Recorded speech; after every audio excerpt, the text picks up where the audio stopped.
Today I want to talk about a student that is never talked about, especially on YouTube.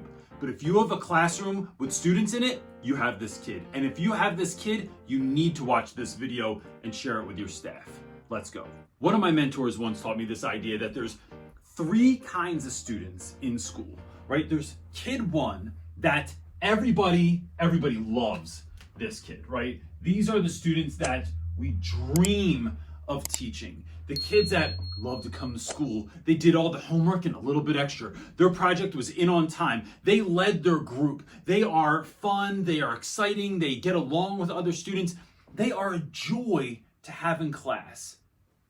Kid three is the kid that is, they're exciting to have in class, but for a different reason. This is, that was supposed to be a lightning bolt. And it looks like a cockroach leg, but we're going to keep moving on. So kid three is exciting in a different way. These are the students that demand an enormous amount of attention. They are always up out of their seat. They refuse to do their work. They always are causing commotion. They are a lot to handle in class. Why do we gravitate towards them? Because one, they demand attention, and two, when you can win with a kid like this, when you get a kid that doesn't want to do work, to help them succeed, to help them see their inner greatness, it is an enormous reward. For many of you, this is the student you got into education for. And if this isn't the student, then this is the student you got into education for. You love your content area and you love that they love it too. The issue is there's another student, kid two. Kid two is the kid that is never talked about, and especially on YouTube. Like, you don't see videos about student two because they're far more difficult. And so kid two is who I want to really focus in on today because of that reason. So, kid two is the kid that flies below the radar. Kid two is often the student that I would get in my 9th grade English class that was reading on a kindergarten to 2nd grade level.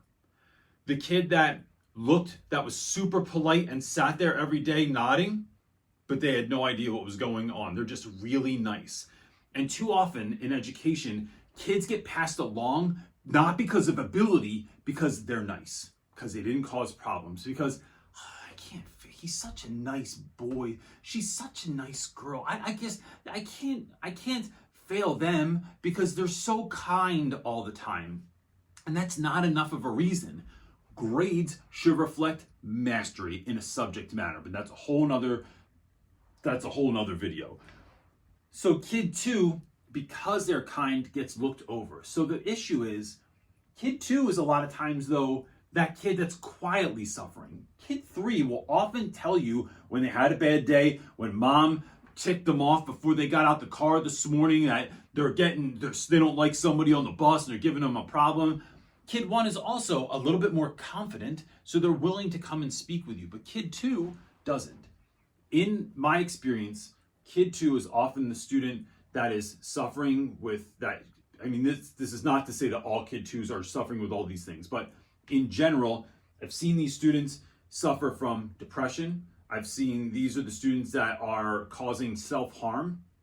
These are the students that don't make friends easily, that feel lonely, that feel like they're not worth anything, that feel like no one cares about them. And sometimes they're just introverted. They're just by nature, they don't want to be kid one and kid three. These are the kids that come home that don't want to go outside after school. They just need some chill time to come down because they've been near these two kinds of kids all day.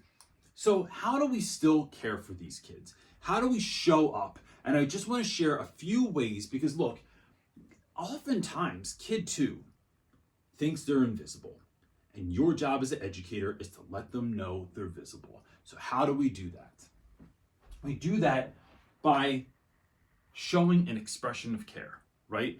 So I really believe that care is a gift. It's not always comfortable to give, right? To love someone out loud is not always an easy thing to do. And some of you have a much easier time than others. Some of this stuff I'm going to say today is even going to be a little off-putting, a little bit difficult, but guess what? Education is only ever about students. and we're in this for kids. So let that fuel your fire. Let that give you the courage to do the things that might need to be done. So when we give a gift though, right? So if care is a gift, when we give a gift, we have to give kids the gift they want.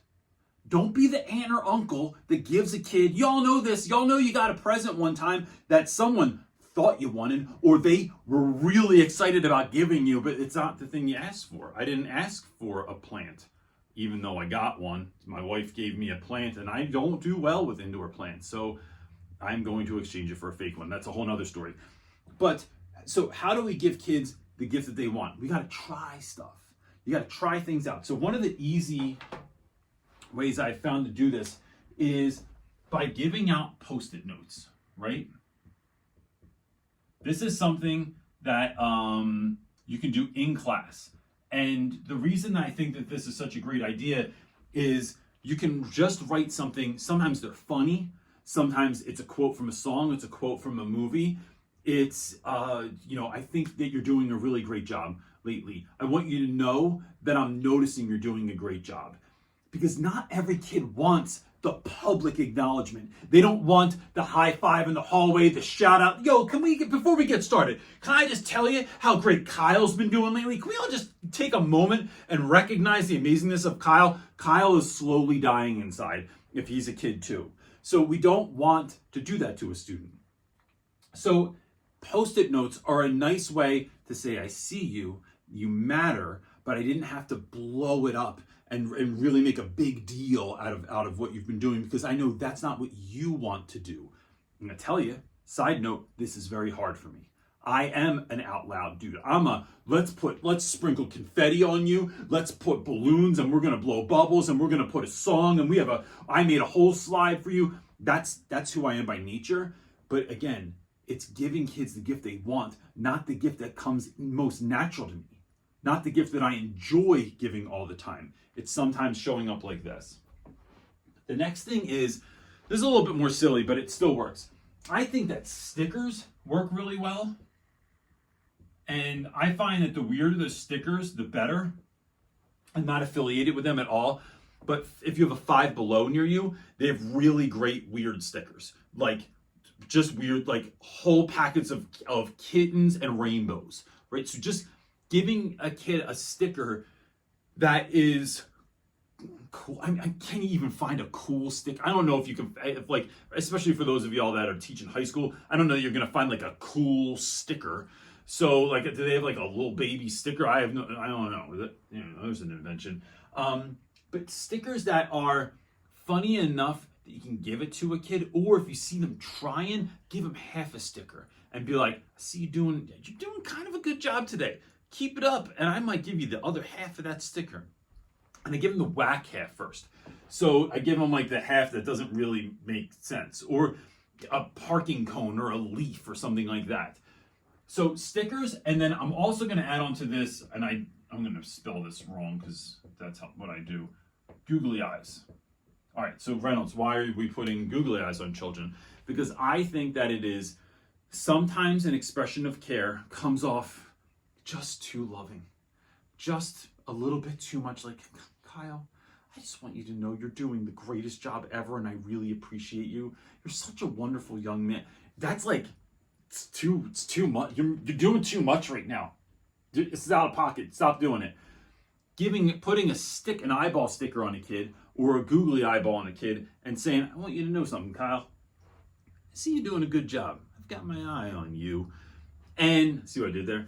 It is ridiculous, but not ridiculous enough that it makes a big deal. It's just ridiculous enough to make this expression of care something that's not going to make me feel awkward as a student, right? So that's why I love to do that. That's not for all of you. If you don't like doing that, if you're not into having that kind of sense of humor, then skip it. Do a sticker instead. But for those of you that are into dad jokes and are a little bit on the weirder side of things, that's what we do. We put googly eyeballs on stuff. The next thing is, look, it's just meeting kids where they are and shaking their hand. Handshakes. Doing a good job there, Reynolds.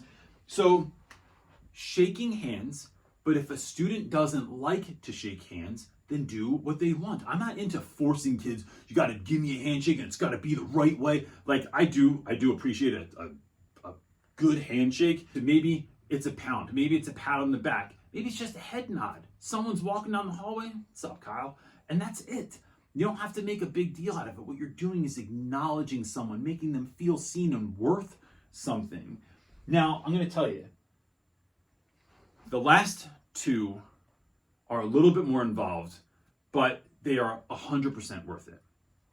I think that one of these things is find out what those, and I mean, if y'all have been following me for 5 seconds, you see that I do this all the time. What is that kid interested in? And then become interested in it. I once had 2 students that were particularly quiet, Miles and Taj. I found out that Miles and Taj were enamored, but Miles and Taj weren't even friends. I found that they both loved The Walking Dead. So I start watching The Walking Dead, and then I start loving The Walking Dead. But Miles and Taj are like the kids that watch the episode and then listen to the podcast afterwards, and then watch the YouTube videos, and then watch the film theory videos about the YouTube videos, and then they read the graphic novel of it. So what we started doing was, Walking Dead came on Sundays. On Mondays in the morning, I'd be like, Taj, Miles, yo, real quick, on Monday, come and see me before school starts, because I knew they were both there early. Come in my room Monday, yo, we gotta talk real quick, yo. What even happened with Daryl and Michonne last night on Walking Dead? What? Reynolds, what? You watch the show? You watch Walking Dead? Bro, I'm 100% into Walking Dead. You mentioned it, so I went home and checked it out. Freaking loved it. I watched like 4 episodes this weekend or something. And now we had this standing meeting that happened every Monday where those dudes would bring in their breakfast. They would sit in my room and we'd have like a 20-minute meeting about that week's Walking Dead episode. It is something that Taj still emails me about or texts me about, right? This has happened years later. This is still an ongoing conversation, and I don't even watch the show anymore. So that it is getting interested in what kids are interested in. And then the last thing is twofold, right? There's the easy part and the little bit difficult part. Saying hi in the hallway, right? Seeing a child in the wild, not just in your classroom. So that means you have to leave your classroom. You have to go out the door, which I know is hard. Sometimes there's so much to do. Outside in the beginning of the day, walking through hallways at the end of the day, being out at your door as classes are passing, and you see Kyle walking by, and you just say, "What's up, Kyle? All right, man, I see you."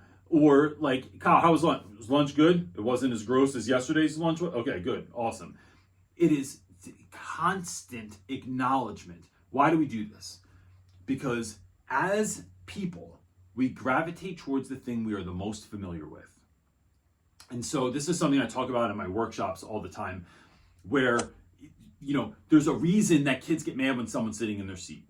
If you're married and you went to bed tonight and your spouse was on your side of the bed, it would be a little weird. Like, can you even sleep on the other side of the bed? I don't even know if I could pull that off. So, because it's just so weird. We gravitate towards the things we're most familiar with. This is why we want students to become familiar with us as part of it. It's because if they have a problem in school, if they have a problem in life, if something's going on, you are now creating that familiarity that kids are going to gravitate towards, so that when there is an issue, they are going to come to you. And I can tell you this because I've lived it like hundreds and hundreds of times of students doing this sort of thing to me. And then the last thing is this. This is my secret weapon. If you really want to make a kid feel seen, cared for, and that they mean something, you find other students that are good students, right? So for many, many years, I used many of the same dudes, right? I would use like my guy, Akil, I would use Jeremy. And so I would go, "Yo, Jeremy, Akil, come here. Yo, over my shoulder over here. Don't look at him. There's a kid, he's new. His name's Kyle. Kyle is a freshman. I don't really know if he has any friends yet and stuff, but he's having a little bit of a hard time getting involved in school. If you see him in the hallway today, can you just say what's up to him?" Right? And every time. So what am I doing? I'm empowering my students, my older students. Many of them were student twos at some point also. I'm empowering them, and then they're going to see Kyle in the hallway, and they don't have to become his best friend. They don't have to eat lunch with him. They don't have to go over his house. They don't have to ask him what his dog's name is. None of that stuff. just walking down the hallway. Yo, what's up, Kyle? And Kyle doesn't even know what just happened because some cool kid, some older student that they may or may not even look up to is saying hello to them. It's that public acknowledgement by someone that's not an adult. Kids often think it's your job to be nice. We all know that that's not true. But for another student to do it, what? What just happened? The quarterback from the football team or someone from the lead in the play just said hi to me, right? Like, what even just took place right now? I matter, right? That's what we're trying to get kids to realize, is that you matter. That I will go through all these different things. I'll jump through all these hoops to let you know that you matter. And that is the jumping off point for a million other things. Now look, I have a ton of videos on how to deal with kid 1. I definitely have a lot. Every classroom management video is about how to deal with kid 3. So check those out. We'll link some of them below. And look, if you're interested in like the life side of what's happening on this channel, right? So like I don't talk a lot about my life. Go over to Instagram. You can follow us right there, Real Rap with Reynolds on Instagram. And before you go, if you feel that this video has helped you out, please hit the like button, consider subscribing, and share it with someone that you think might be able to help a student like the ones we're talking about here today. That's it, gang. Peace.